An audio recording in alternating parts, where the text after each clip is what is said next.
Assalamualaikum warahmatullahi wabarakatuh. Hai para pencinta catur dan para caturmania, selamat datang kembali di Legenda Catur Dunia. Turnamen FIDE Grand Swiss sudah memasuki babak ke-6 tadi malam. Pagi ini untuk ulasan dari Iren kita pending dulu kawan. Mungkin nanti sore kita akan ulas lagi. Kebetulan tadi malam Iren menang atas lawannya. Untuk pagi ini kita akan ulas game dari Daniil Dubov versus Ivan Šarić semalam, di mana mereka bertemu di atas meja nomor 13. Dan berikut ini kawan sedikit profil mengenai kedua pemain dan kalian bisa membacanya perbedaan rating maupun ranking kedua pemain. Dan langsung saja kita ke atas papan, bagaimanakah permainan mereka berdua? Di sini Daniil Dubov pegang putih mengawali permainan dengan pembukaan pion E4, dibalas Ivan Šarić dengan permainan Sisilia, kuda F3, pion D6 dan gajah B5 skak. Ini adalah variasi Moskow kawan, atau variasi kanal Sokolsky. Mungkin kawan-kawan sebagian ada yang bingung, posisi langkah gajah ke B5 ini mirip dengan diagram seperti ini kawan. Jika langkah kuda melangkah ke petak C6 terlebih dahulu sebelum melangkahkan pion D6 dan diikuti langkah gajah tadi kawan ke petak B5, ini adalah variasi Rosolimo atau Netsmedinov attack. Tapi bedanya tadi dalam permainan Daniil Dubov ini adalah variasi Moskow. Dan pada posisi ini hitam bisa menutup skak ini dengan kuda di C6, kuda di D7, tapi yang paling banyak adalah menutupnya dengan gajah di petak D7. Bahkan kawan ada dua game yang dimainkan oleh Super Grandmaster yang menutupnya dengan langkah menteri ke D7. Tapi anehnya kawan di sini atau di game itu putih tidak langsung menerima pengorbanan menteri hitam ini. Yang akhirnya di beberapa langkah berikutnya hitam mempunyai kesempatan untuk menutup ancaman gajah ini dengan kuda di petak C6. Dan satu game berakhir kemenangan bagi putih, satunya kemenangan bagi hitam. Oke kawan, kita kembali ke permainan Daniil Dubov ini. Di sini Ivan Šarić lebih memilih menutupnya dengan kuda di D7. Dan pada posisi ini langkah yang paling populer yang bisa dimainkan oleh putih tetap melanjutkan pion D4 untuk membuka permainan Sisilia. Langkah rokade pion C3 atau pion C4 juga bisa dimainkan oleh putih. Di sini Daniil Dubov lebih memilih untuk rokade pendek dan pada posisi ini kawan pion A6, kuda G berkembang ke F6, pion E6 atau pion E5 juga bisa dilanjutkan oleh hitam.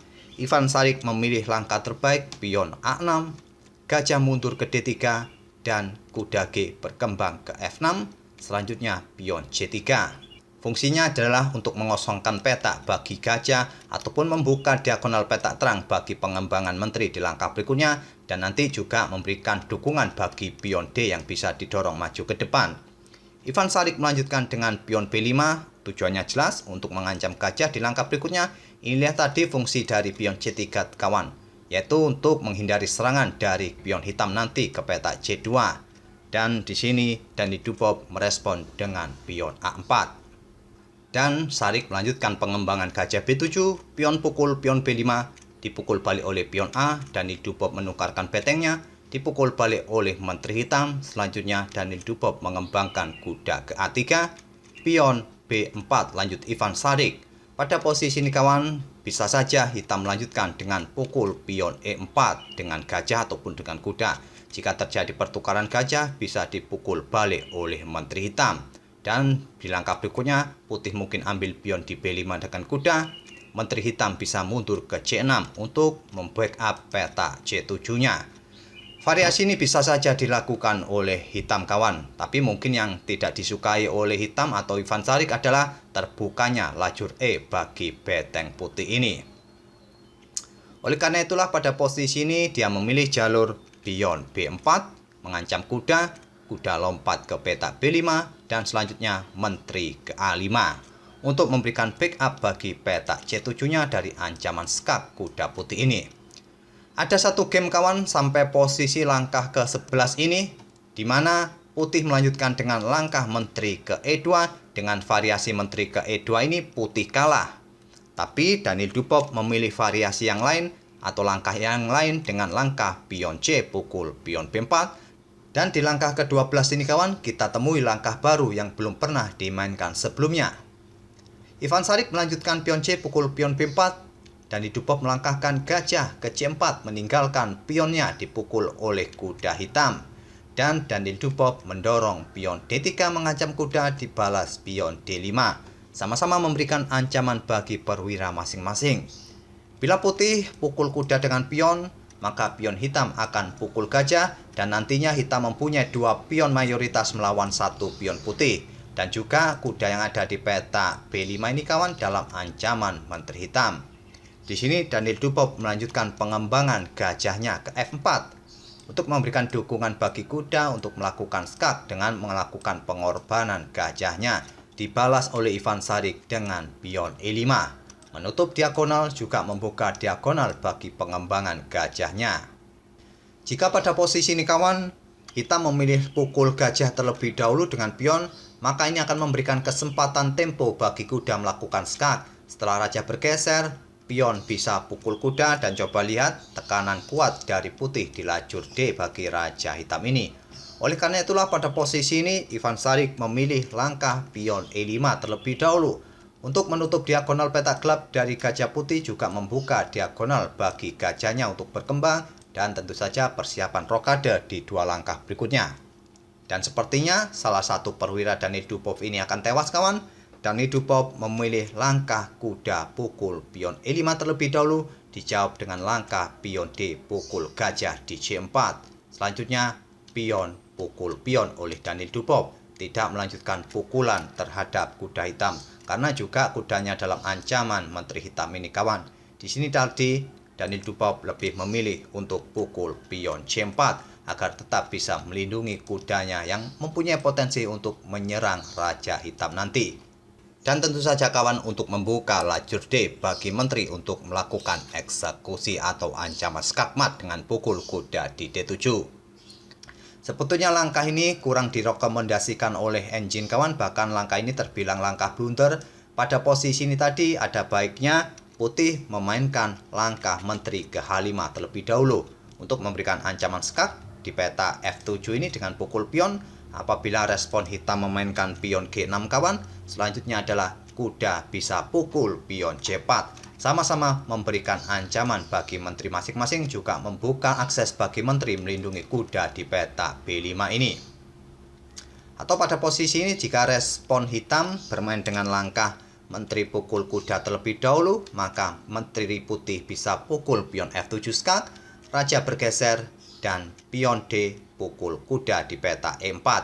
Walaupun di sini putih juga masih kalah 1 perwira, tapi dengan keberadaan raja yang berada di pusat di lajur-lajur yang terbuka seperti ini akan memberikan kesempatan bagi putih untuk menyerang balik nantinya kawan. Walaupun dengan variasi ini engine masih menunjukkan kedudukan masih seimbang. Tapi Danny Dubov lebih memilih langkah pion D pukul pion C4 kawan untuk melindungi kudanya. Dan Sarik melanjutkan kuda pukul kuda dipukul balik oleh gajah. Dan Danny Dubov sekarang kalah 1 perwira.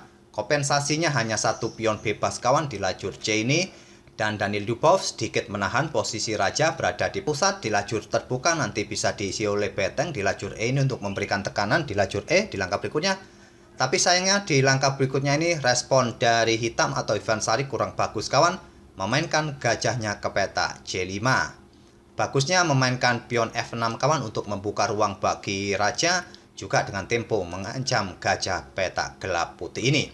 Tapi Ivan Sarik memilih langkah gajah C5, dibalas dengan langkah gajah ke D6 oleh Danny Dubov, mulai memberikan tekanan kembali.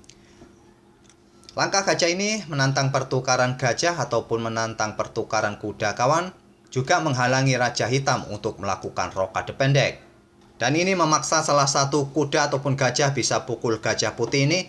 Ivan Sarik memilih memukul dengan gajah terlebih dahulu, dipukul balik oleh kuda putih skak, menggarpu gajah hitam di peta B7, kuda pukul kuda dan dipukul balik oleh menteri putih. Dan posisinya masih cukup berimbang kawan. Raja hitam ini sudah tidak mempunyai kesempatan untuk rokade lagi. Dan ancaman berikutnya adalah ancaman skakmat, beteng ke peta E1 skakmat, atau langkah menteri ke peta B7 skak untuk mendapatkan beteng yang ada di belakang atau gajah yang ada di peta B7. Pada posisi ini langkah terbaik dari Sarik adalah langkah gajah C8. Untuk menutup skak di peta E6 kawan, jika ada beteng di peta E1, juga untuk menghalangi Menteri Putih ke petak B7 untuk melakukan skak di baris belakangnya ini. Danil Dubov menggeser beteng E1 skak, ditutup oleh gajah di E6. Beteng bergerak ke D1, ini adalah langkah kuncian kawan, di mana ini membuat Menteri Hitam tidak akan berani meninggalkan posnya atau kontrol pada petak D8 ini. Ini akan memberikan tempo bagi pion-pion putih nanti untuk didorong maju ke depan. Dan Ivan Šarić melangkahkan menterinya ke A8, sekarang pion C5, menteri ke C8, pion C6, dan pion H5. Membuka jalan bagi beteng untuk naik ke atas, memberikan backup bagi gajahnya nanti. Di sini beteng putih digeser kembali ke E1 untuk memberikan pin-pinan kembali bagi gajah hitam ini kawan. Bila pada posisi tadi putih langsung memainkan pionnya maju ke C7, ini adalah langkah blunder kawan. Jika mempunyai niat melakukan skak di peta ini dan berharap pion ini bisa promosi, ini adalah langkah kesalahan. Ini akan memberikan kesempatan bagi hitam untuk menggerakkan menterinya ke D7 dan hitam pun akan menang. Danil Dubov tadi hanya menggeser betengnya ke E1 untuk memberikan pin-pinan kembali bagi gajah hitam ini. Dibalas beteng naik ke H6, beteng putih naik ke E5. Dibalas dengan menteri ke D8 menantang pertukaran. Tentu saja ditolak kawan. Danil Dubov ambil pion B4. Menteri hitam ke C7 mengancam beteng, juga mengancam pion yang ada di petak C7. Dilindungi dengan menteri C5, juga memberikan kesempatan bagi pionnya untuk didorong maju ke depan. Menteri hitam ke E7 menantang pertukaran, tentu saja ditolak. Menteri ke C3 dan sekarang menteri kembali ke C7 dan sekarang pion B4.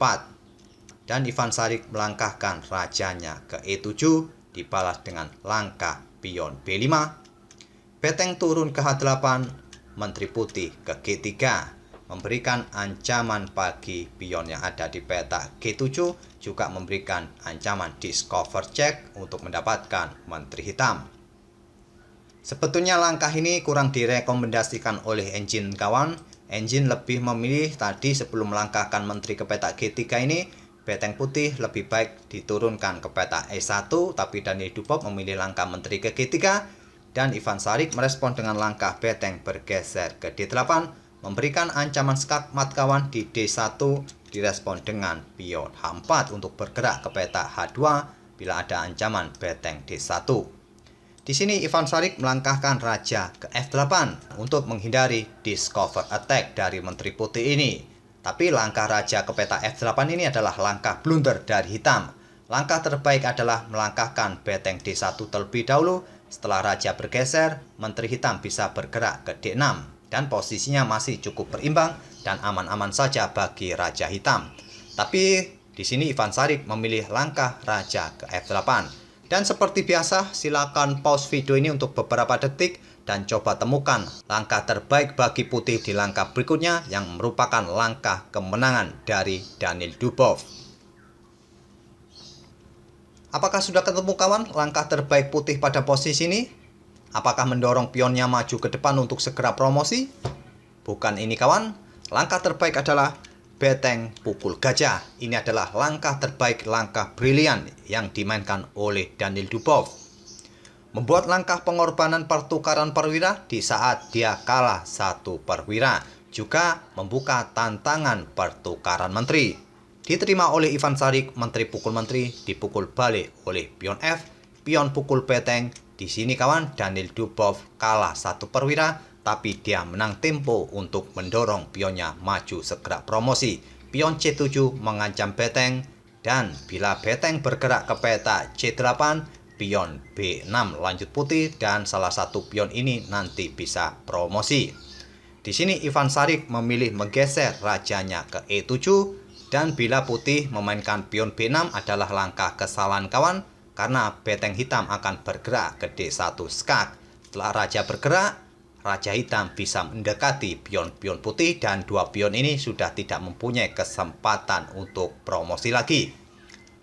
Jadi langkah terbaik pada posisi ini adalah memukul beteng dengan pion promosi menteri skak, dipukul balik oleh raja, dan raja putih mulai bergerak mendekati pion-pion hitam.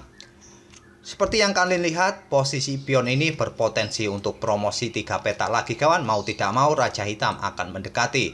Saat Raja Hitam ini mendekati pion putih, dia akan semakin jauh dari pion-pion di sayap Raja.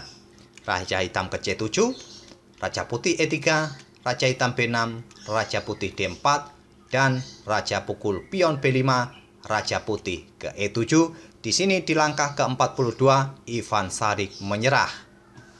Tentu saja pion-pion hitam ini akan habis nanti kawan oleh Raja Putih. Raja Hitam sudah terlalu jauh untuk membackup pion-pionnya ini.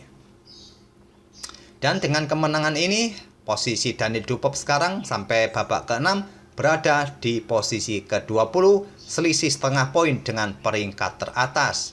Tapi sementara dia masih kalah dengan pemain lainnya kawan di tiebreak sehingga posisinya berada di posisi ke-20. Semoga permainan mereka berdua ini bisa menghibur kalian di pagi ini dan memberikan bahan referensi dalam permainan Sisilia, khususnya di variasi Moscow Attack. Dan kita akan bertemu di video-video berikutnya. Terima kasih. Wassalamualaikum warahmatullahi wabarakatuh.